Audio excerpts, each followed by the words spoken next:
Well, welcome to this webinar, How to Get Started Producing Scholarly Work. I'm Dr. Dean Seehusen. I'm the chair at the Department of Family and Community Medicine at the Medical College of Georgia at Augusta University. My co-host today will be Dr. Chris Morley. He will introduce himself towards the second part of this presentation. Just to let you know what our objectives for this talk are, by the end of this talk, you'll be able to list the reasons for residents to do scholarship, list Boyer's 4 categories of scholarship, be able to describe scholarship that is meaningful and practical, and be able to apply criteria to an idea to determine if that project should be undertaken. I will say that this presentation is aimed at residents, but also for junior faculty. We think anybody could learn from this presentation, but that's our primary audience. So we do want to talk today, or I want to talk today, about reviewing the ACGME philosophy on scholarship. I want to talk about the basics of scholarship and the goals of scholarship. I'm going to talk about some universal characteristics of scholarship. I'm going to define what I like to call practical scholarship. I'm going to give you some tools for generating and evaluating ideas. And then we're going to identify some common mistakes in research as well. So first and foremost, why should family physicians perform scholarly activity? Any activity we do is more enjoyable if we understand really why we're trying to do it. So here's how I think about the answer to that question. First, we would like people to understand the scientific process, because the scientific process really informs how we see patients on a day-to-day basis. So really, we want you to understand the scientific process, and the best way to learn anything is to do that thing, because then you get some tacit knowledge of what we're talking about.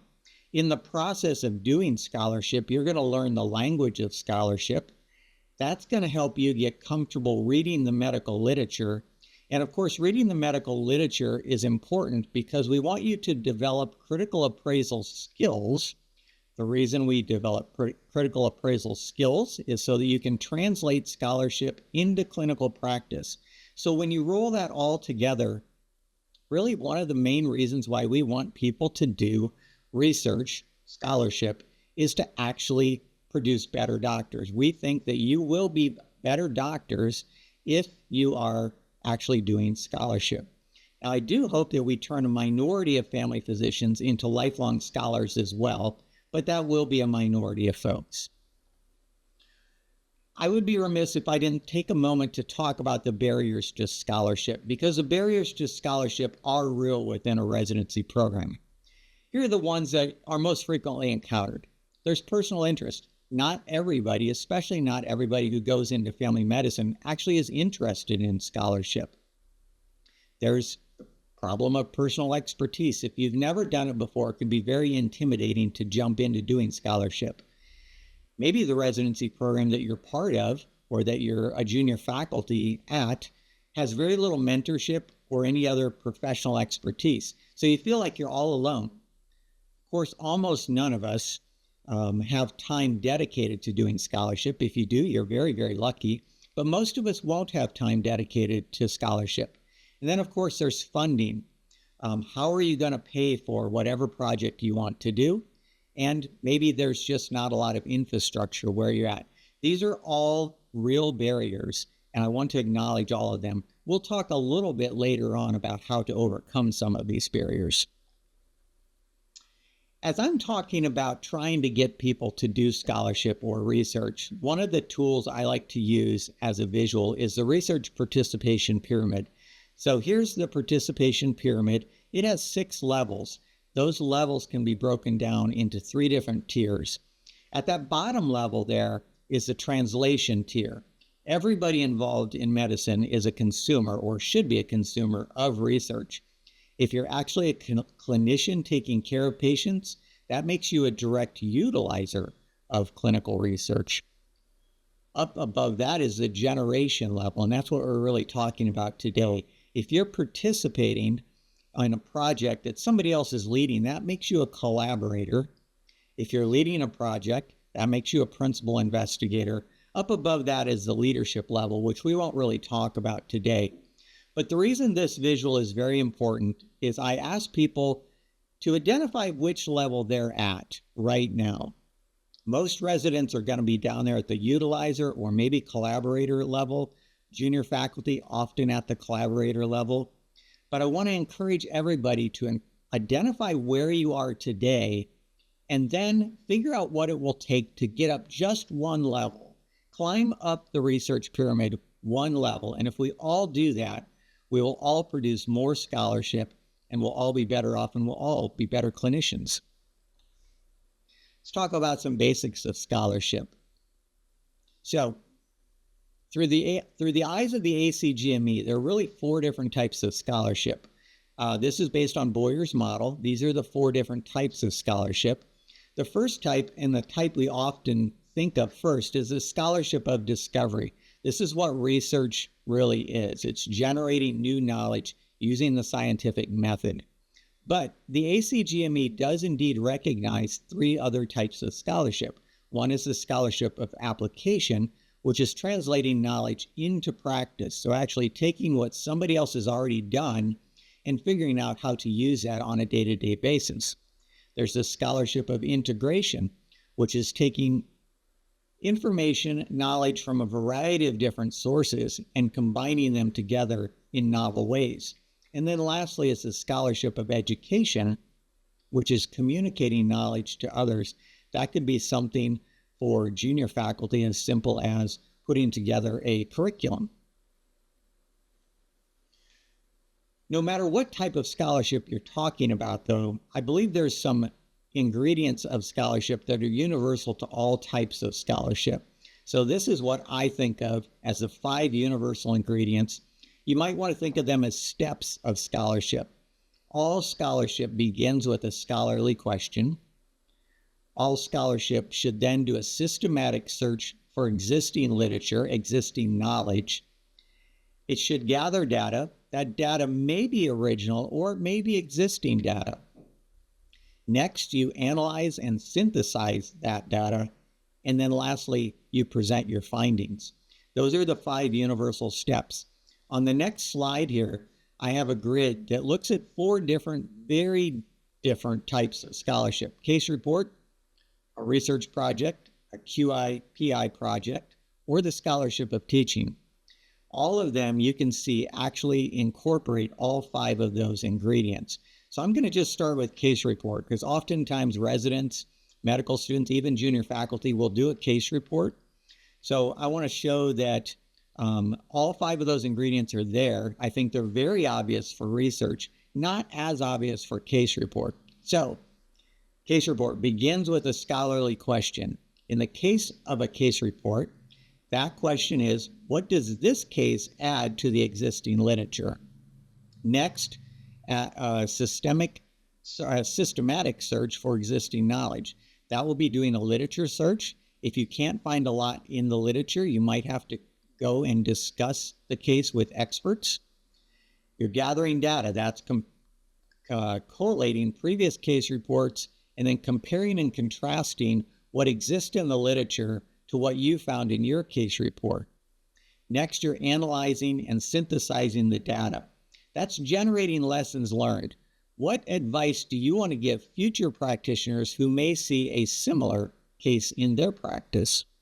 And lastly, you present those findings. That could be publishing the case report, could be doing a poster or oral presentation at a scientific conference. I won't go through the other columns here, but I think you'll find no matter what type of scholarship you're doing, those 5 ingredients have to be there for it to really be scholarship.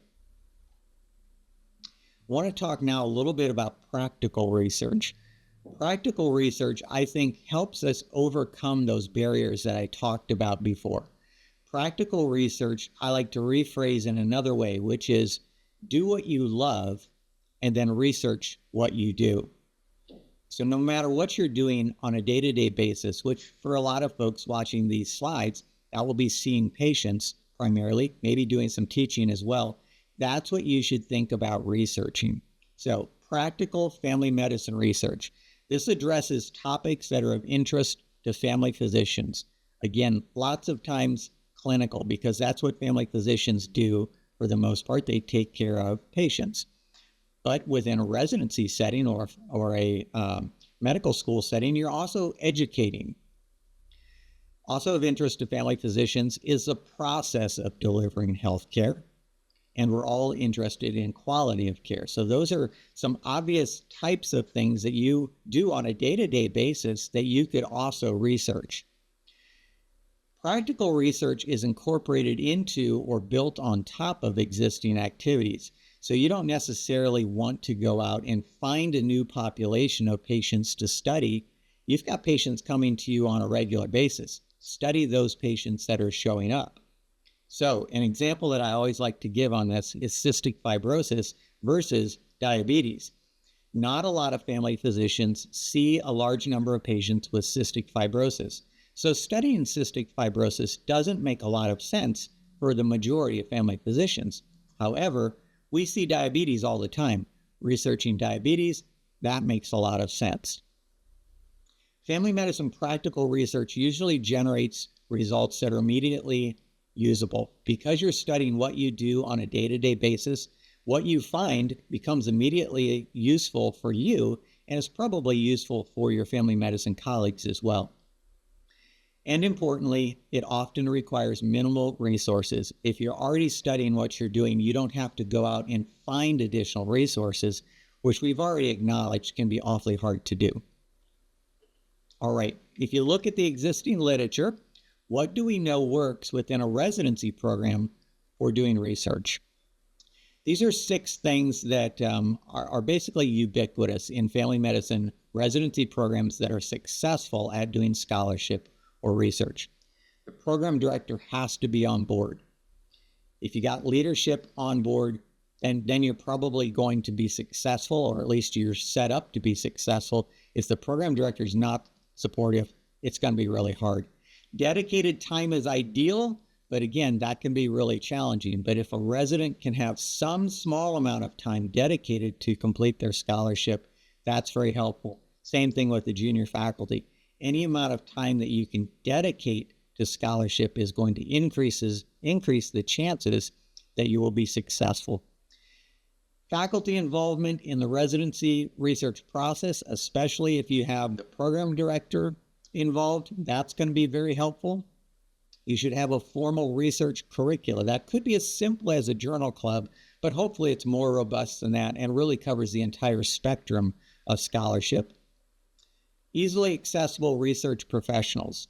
I understand that may be easy at some residency programs, may not be easy at other residency programs. They don't have to be immediately there. You just have to have access to them.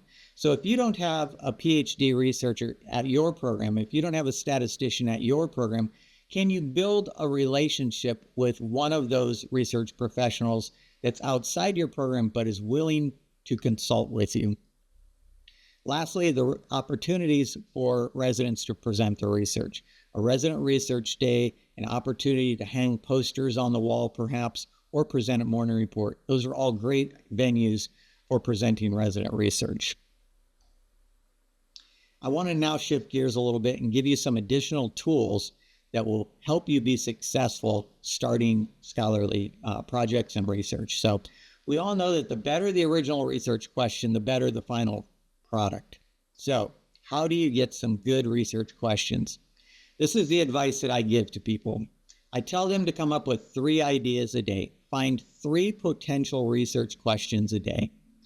If you do the math on this, you will figure out that you only need to do this for about a year to have over 1,000 ideas, and you only need one of those 1,000 ideas to be good. Now, what do I mean by good? It means that it leads to a completed project and an associated publication or presentation. So if you come up with 3 ideas a year, you will have over 1,000 ideas. If just one of those ideas is good, you're going to have one good idea a year, and one good idea a year, which leads to one presentation or publication a year. That's a pretty successful career over the course of several decades. Now, if 1 out of 10,000 of those ideas is a great idea, and by great idea, I mean a publication that changes the way people actually practice or the way they think about a particular topic, Well, that's really impressive. And if you keep doing this, coming up with 3 ideas a year, I think you only need 1 in 10,000 ideas to be great. That would mean that over the course of a career, you might come up with 2 or 3 great ideas. And for anybody to have 2 or 3 great ideas that end up impacting the specialty of family medicine, that's a heck of a career. So that's what I recommend to you. Just 3 ideas a day. It's actually not hard once you get in the habit of doing that. But now the problem is you've got 1,000 or maybe even 10,000 ideas. How do you figure out which of those to actually pursue? Very important here, I want to introduce you to the finer criteria. So the finer criteria are just 5 points that you ask yourself yes or no about your question. Is it feasible? Do you have the resources to actually answer the question? Do you have the patient population? Do you have access to, let's say you need an MRI machine to answer the question? If you don't have good access to an MRI machine, the answer is no. So you'll want to really delineate what resources you're going to need and figure out whether or not you have them. If the answer is yes, you can keep going. Is it interesting? Obviously, it has to be interesting to you because you're going to do the project, but ideally it's going to be interesting to a lot of different people. Is it novel? It doesn't have to be entirely novel. It may be taking something that's been studied in one population and just doing it in a slightly different population. But there has to be at least some level of novelty to your question. Is it ethical? Well, you're going to have help answering this question. You're probably going to end up going through an IRB proposal if it's a research project. But you really want to think about just this question. Is it ethical to try and answer this question? And then lastly, is it relevant? This is really the so what. Let's say I answer this question. Is it going to actually change anything? Is anybody going to care that I came up with an answer? At the end of the day, when you apply the finer criteria, you need to be able to say yes to all of these. It is feasible. It is interesting. There's some level of novelty. It is ethical. And people are going to care. It is relevant. If you can answer yes to all 5 of these criteria, it may be worth pursuing that question. If you answer no to even a single one of these criteria, throw it in the bin and go to the next question. I'm now going to stop and turn this over to Dr. Chris Morley. Thank you very much, Dr. Seehusen. So what I'm going to do now is present you with some practical advice that puts some granularity on everything Dr. Seehusen said. But to quickly introduce myself, I'm Chris Morley. I am the professor and the vice chair for research at Upstate Medical University in Syracuse, New York. I also, like Dr. Seehusen, serve as an editor of a journal. In my case, I serve as the editor-in-chief of the journal Primer, which is an STFM-sponsored journal. I say that because these are some of the factoids that I'm about to share with you that we see as editors, but I'm also going to share with you these perspectives as a researcher. I've been doing research in a number of fields for about 3 decades coming up, and what I've seen as mistakes that hinder progress in research kind of develop a pattern. And we're going to be able to describe some of these things that I see all the time. And they not only impact people starting the research on the ground floor, but I see them as a parent when I serve in my editorial capacity as well, in problems that we see coming into the journal. So I basically formulated a list of ideas into a top 10 list. These are common mistakes and what to do instead that I'm about to present to you. And I think you'll find, if you were paying close attention to Dr. Seehusen's part of the presentation, that these concepts overlap. So the first thing that I want to emphasize is that you have to build the right team at the beginning and involve the appropriate methodologists early. Very often we see clusters of people who have the same skills. You see this in medical school when you get papers with 10 residents and 1 or 2 mentors. And the mentors are not necessarily experts in research. And what you have is a bunch of people who have overlapping and similar skill sets. And they don't often have a methodologist in these sorts of clusters at the start. Additionally, when I say methodologist, I'm using that term precisely because I don't want to just say statistician. Not every project requires a statistician.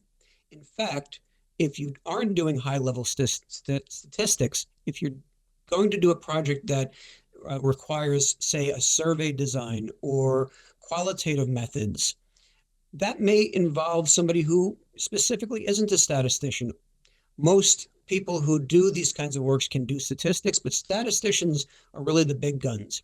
But I'll get to that a little bit more as we go through some of the other slides. So what I would suggest doing instead is build a research team that includes complementary skills and knowledge. Think of the roles on the team. Who has the content knowledge? Who has the methodological skills and knowledge? Who are going to be the worker bees and who's the mentor or mentors?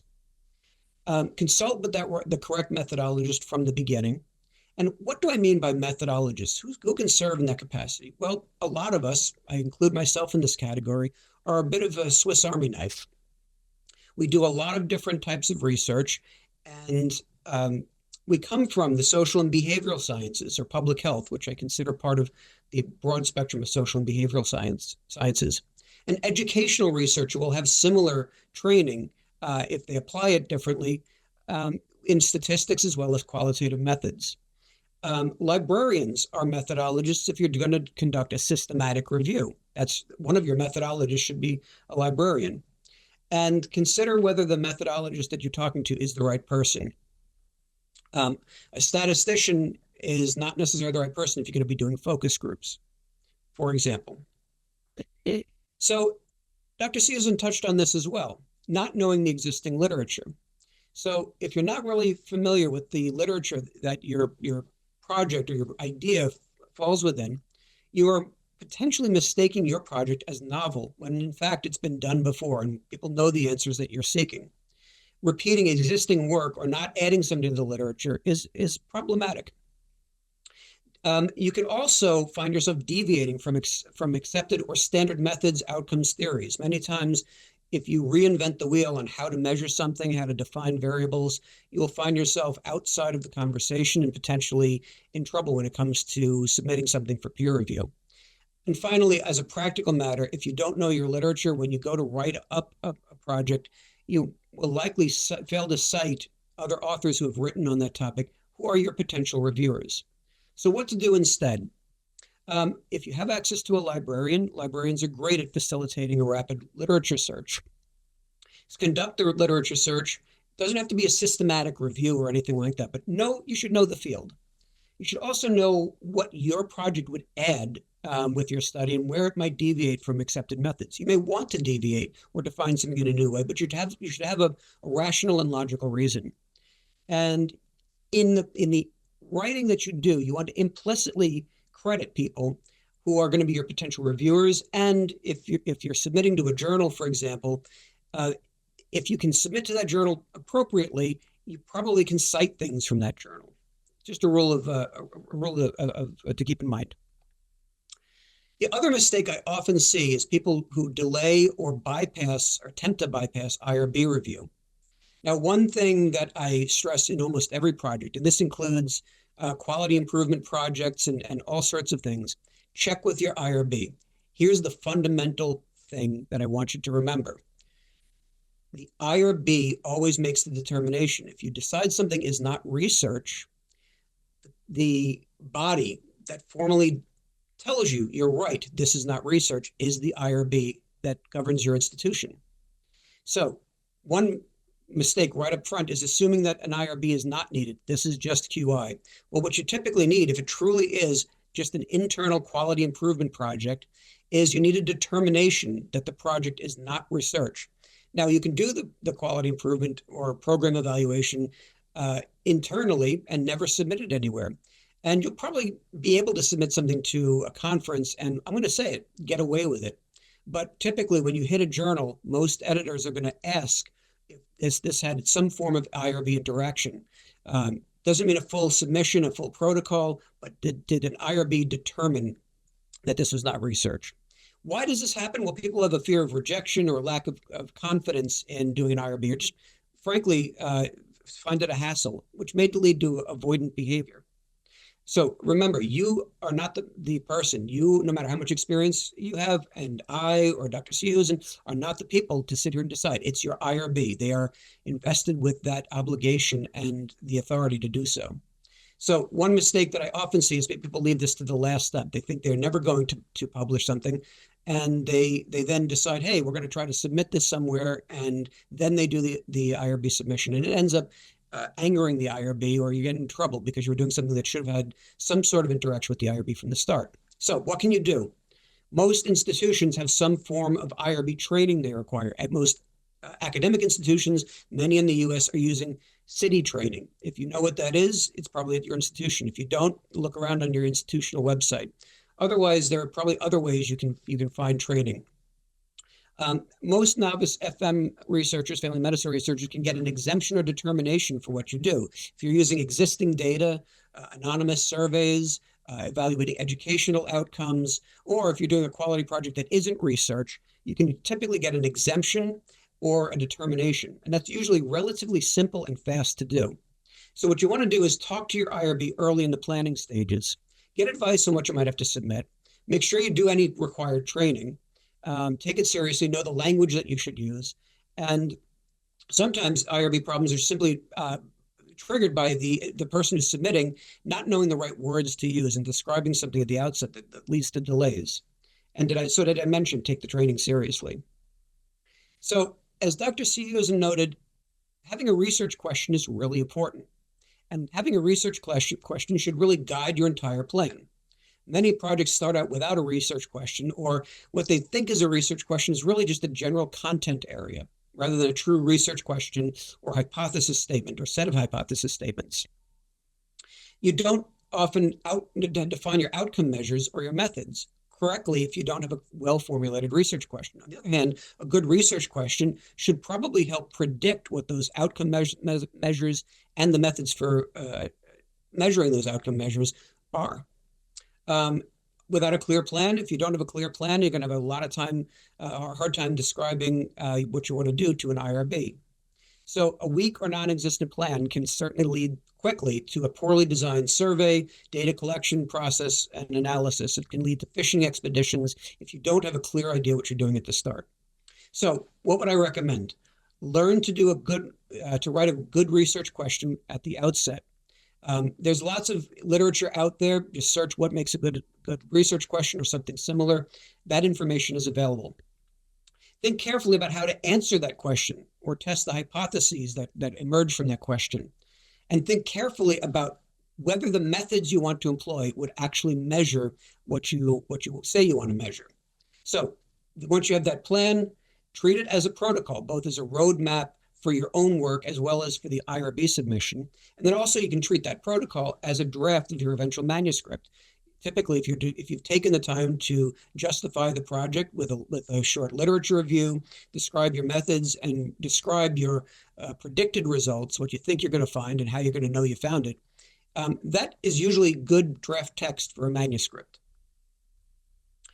So the other problem that I've just alluded to is people often will choose inappropriate or misaligned outcome measures. So one big thing that I often see is when people jump to surveys and they ask the wrong audience. So for example, if you want to know about what barriers patients face in doing something or achieving some goal or getting access to some treatment, it is usually better to ask the person who's experiencing the barriers. Asking physicians about their patients' barriers is only partially informative, and sometimes it can be misleading. Asking clerkship directors, if you're doing educational research, about what happens at preceptor sites is also a one-step removed source of information. It's secondhand. So if you want to test knowledge or skill acquisition and or change in behavior, it is often the case that people will ask people to self-assess. Did you learn something? Or are you now comfortable with doing something? They often use uncontrolled before-after studies with no comparison group at all. These are very weak study designs that don't really tell you what you want to know. And sometimes the outcome measures can be very far off from what you're proposing to measure. So what can you do instead? The first thing I always tell people is think critically. If you've thought through what you're doing, think of all the challenges and then solve those challenges and then think critically again. Keep going. Because if you don't do it at the outset, people who are peer reviewing your study will do it for you.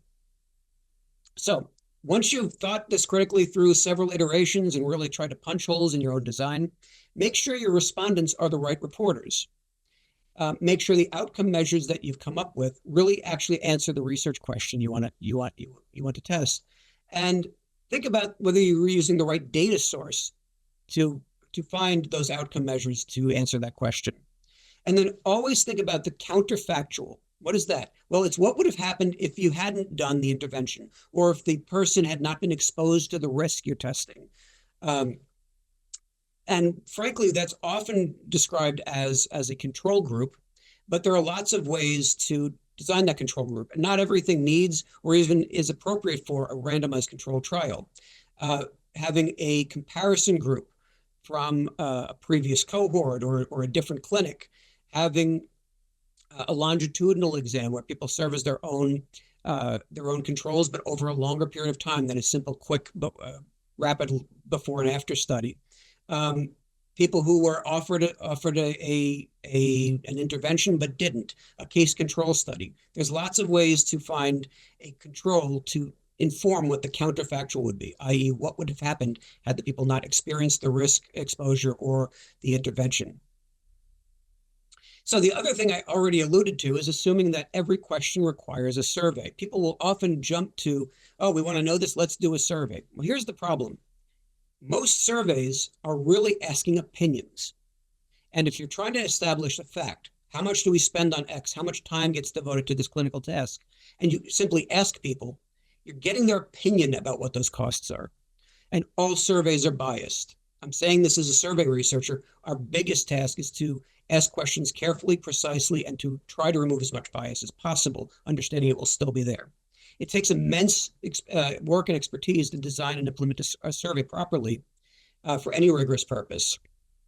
Often, if you do that, to implement a survey, we always see surveys that have no form of validation or the most minimal validation before they go out. What will people do instead? They'll use parts of validated instruments. Well, the problem is they're no longer valid. There are usually better ways to answer some questions than designing a haphazard survey, frankly. And if you do implement a survey, often at the level of a resident or a new faculty member or a single institution, you're going to have small samples.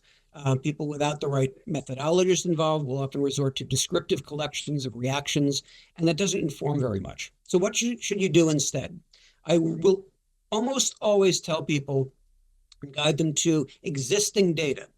So if you actually wanted to know, for example, what goes on with patient numbers or patient barriers, look in and measure chart notes, or obviously ask the patients themselves. But you can probably find some kind of documentation or record. If you're able to find the outcomes of an educational test or formal evaluations that are supposed to be more objective, that's much better than asking a learner, did you feel comfortable doing this project, or did you feel like you learned something? Also, consider qualitative methods. Qualitative methods can really explore small groups of people or in-depth projects much better than surveys. I'm going to give you a bonus hint too. A lot of what I just said about let's just do a survey applies to systematic reviews too.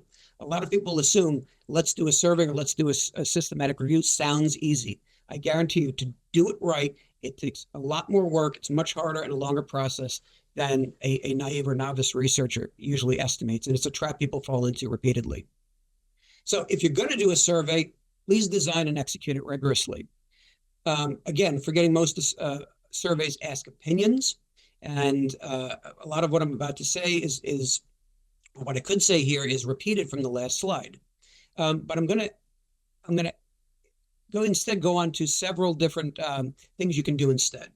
If you can incorporate someone with survey design experience and training into your team, that's a lot better. Most people with an MPH will have at least had some exposure to survey design. They're probably not at the expert level. Some could be, though. But a statistician on this point, I started to allude to this before, is usually not someone who's trained in survey design. They could analyze a survey, but they're not usually designed in the other aspects of surveys that are not about design. On the other hand, a survey researcher, however they got their training, can typically do at least minimally basic to intermediate statistics, enough to design the survey that to analyze the survey that they design. So you want to, again, find the right methodological expertise. If you're using validated instruments, that's always great. A good validated instrument is one you can quickly cite and use with confidence in most cases. But if you break them up, they're not valid anymore. Have a sampling strategy in advance. Sticking a link on a Facebook page, for example, is not really a sampling strategy. Understand who you want to reach and make sure you have methods that will reach that population. Do make a plan in advance how you will analyze and collect your data. How you will analyze the data is really important. Many people will just ask a series of purely descriptive questions and have no idea how to analyze it. That's the first question you should be asking when you're designing a survey and when you're designing each item. How will this item be used in an analysis? And use language that will be legible and that the audience will understand. Avoid collecting continuous variables as pre-made categories. I always see people pre-lumping into age categories or income categories. And if you could collect just the raw number, even if it's a best guess of the respondent, you can at least do things like calculate means or do other statistical tests that you can't do if you pre-categorize. Additionally, when people make categories, those are often biased by your own assumptions about what those categories should be, or by convenience. They're not defined by the true splits in the sample. And asking things like double-barreled questions, the word and or in a survey question is usually a signal for that. Answer traps, where people don't have the answer they would give in a series of limited responses. Missing categories, using too much jargon in a survey, all problems that you could spend a whole several hours on talking about.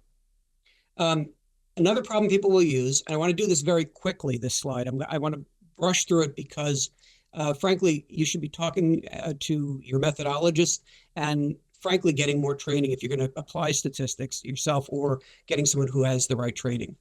But very quickly, some of the problems I see when people don't have that expertise on the team is they adopt the reporting of descriptive information only instead of doing true inferential testing.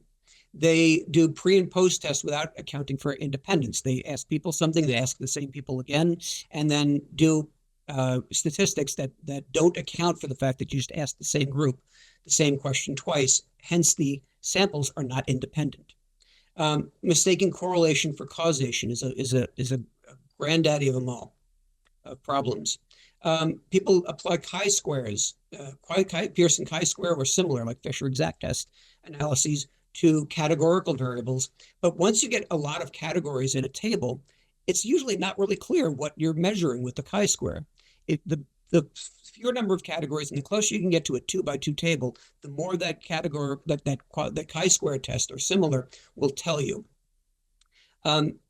Also, P equals 0.05 is not a divine rule. It's just a rule that we have adopted as a tradition.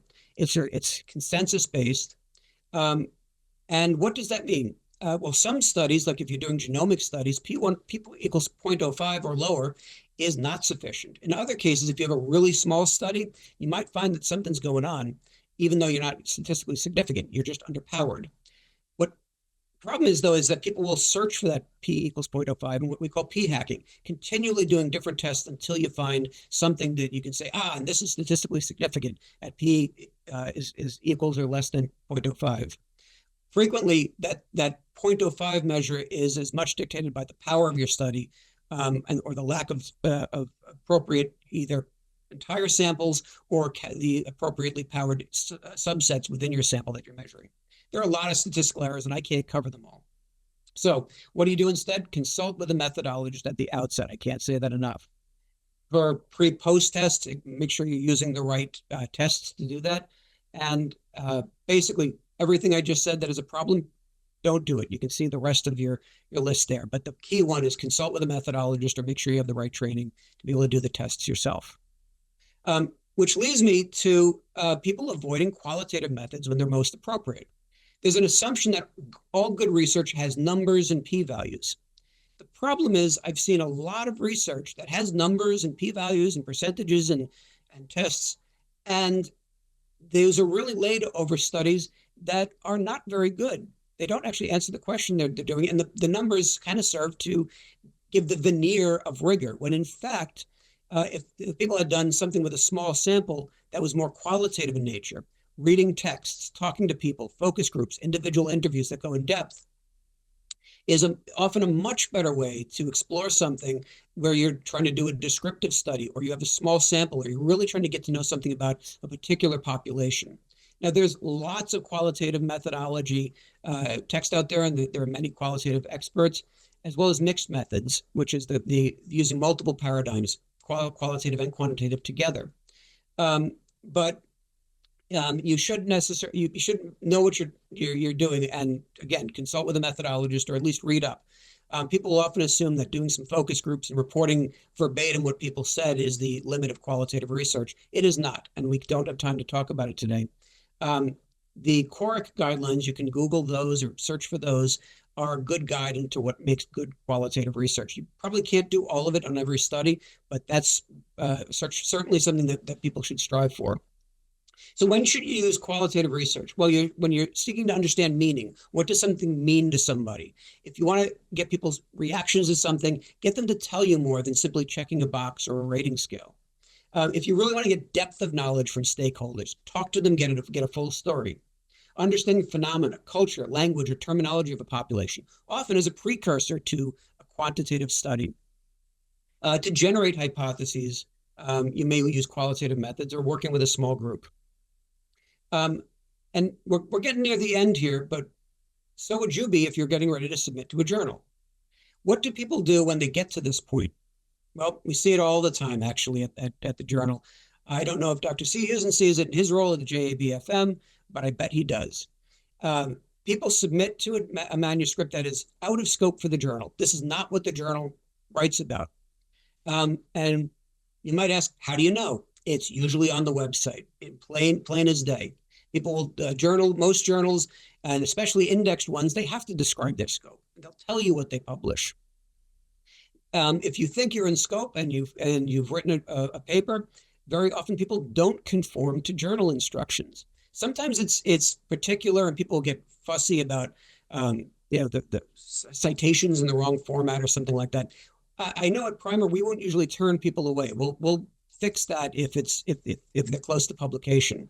The bigger issue is, for example, at Primer we have 1,000-word cap on initial submission for most of our categories, and people will turn in a 2,000-word paper.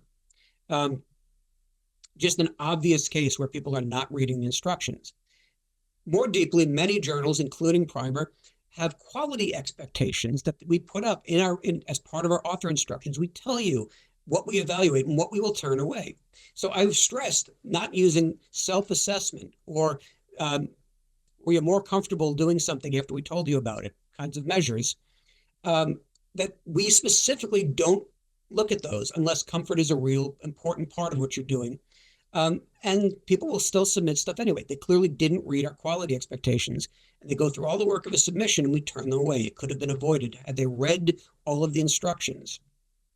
And people will do things that really don't meet the style of the journal. Usually, if they're at that point, they haven't done several of the other steps before. They're out of scope. They don't understand the instructions or the quality expectations. And I've already alluded to this as well. If you're submitting to a journal, you should be able to cite authors and papers from that journal. If you can't, it might not be the right journal. If you can, you should, because those people are probably going to be in the pool of potential reviewers for your paper. You both want to connect with their work, make sure that your paper is in dialogue with whatever they've published. And let's face it, you don't want to offend the pride of the people who've written papers and published them. So what to do instead? Read the journal that you want to submit to.